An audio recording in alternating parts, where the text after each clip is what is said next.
নমস্কাৰ মোৰ প্ৰিয় বন্ধু বান্ধৱী সকল বিশেষ এটা কথাৰ কাৰণে আপোনালোকৰ ওচৰলৈ আহিছো আৰু কাৰণ ময়ো নাজানো যেতিয়া আপোনালোকৰ পৰা পৰামৰ্শটো লৈ তাৰ পিছত মই আগবাঢ়িব পাৰিম কথাটো হৈছে আজিৰ পৰা 7 মাহৰ আগতে মই এগৰাকী ছোৱালী বিয়া দিছিলো মৰিগাঁৱৰ যুৱতী গৰাকী ঘৰ হৈছে মৰিগাঁও আৰু বিয়া দিছিলো লখিমপুৰ ধলপুৰত আৰু বিয়াখন হৈছিল মন্দিৰত কাৰণ তেওঁ আগতে বিবাহিত আছিল আৰু তেওঁ এটা পুত্ৰ সন্তান আছিল আৰু সেই পুত্ৰ সন্তানৰ দায়িত্ব আমাৰ যিজন লৰাই তেওঁ মাইনাজনীক বিয়া পাতিছে তেওঁ লৈছে বৰ্তমান সুন্দৰকে আছে আৰু এতিয়া তেওঁ মানে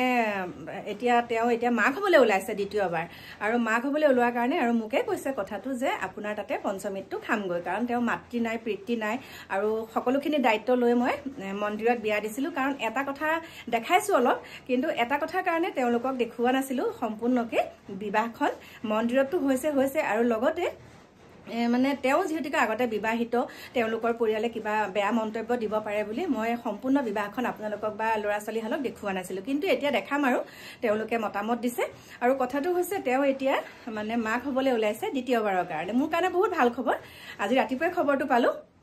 খবৰটো পাই লগে লগে আপোনালোকলৈ জনাইছো তাৰ পিছতে মই গোখানীহঁতৰ ঘৰত থাকোতে খবৰটো পালো কাৰণ আমাৰ গোখানীৰ লগতে থাকুৱে আৰু আছোৱে আৰু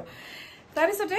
তেতিয়া খবৰটো পালো পাই পেলাই ক'লে আপোনাৰ ঘৰতে এনেকে পঞ্চমৃত্যু খাব পাৰিম নেকি বা তাৰপিছত মোৰ মনটো বেয়া লাগিলে মই ঠিক আছে পাৰিবা মই তেনেকে ক'লো আৰু পাৰিবা দিয়া একো নহয় মই খুৱাম তেনেকে ক'লো কিন্তু এতিয়া দুই এজনে কৈছে যে তাইতো আগতে বিয়াই হোৱা দেখোন তাই দেখোন ল'ৰা ছোৱালী আছে বুলি কৈছো এতিয়া কি দৰকাৰ পঞ্চমৃত খুৱাবলৈ নালাগে বোলে খুৱাব নাপায় বোলে এনেকে খুৱাব এনেকে কৈছে কিন্তু মই এতিয়া কৈছো মই সেইবিলাক মনা নাই তেওঁ যেতিয়া দ্বিতীয় বিবাহ কৰিছে নতুন বিয়া নিচিনা আমি পাইছো আৰু নতুনকে হোৱা কাৰণ এজন স্বামীৰ ফালৰ তেওঁ প্ৰথম সন্তান সেইকাৰণে ভাবিছো আমি আমাৰ ঘৰতে এনেকে পঞ্চমৃত ভাগ খুৱাম বুলি কিন্তু এতিয়া কেইগৰাকীমান জ্যেষ্ঠ মানে মহিলা আৰু আমি খুৰী বুলি যাক মাতো আৰু খুৰী বুলি মাতো তেওঁলোকে কৈছে যে নুখুৱাবি নাপায় গতিকে আপোনালোকে হলে ঠেলি দিছো আপোনালোকে মোক জনাবচোন মই দুধুৰ মুধুৰত পৰিলো কিন্তু মই খুৱাম বুলি কথাই দিলো মাইনাজনীক আৰু এতিয়া নুখুৱাম বুলিনো কেনেকে কম সেইকাৰণে আপোনালোকে মোক মতামতটো জনাব কিবা বেয়া নেকি বাৰু এনেকে খুৱাব নাপায় নেকি সেইটোকে সুধিলো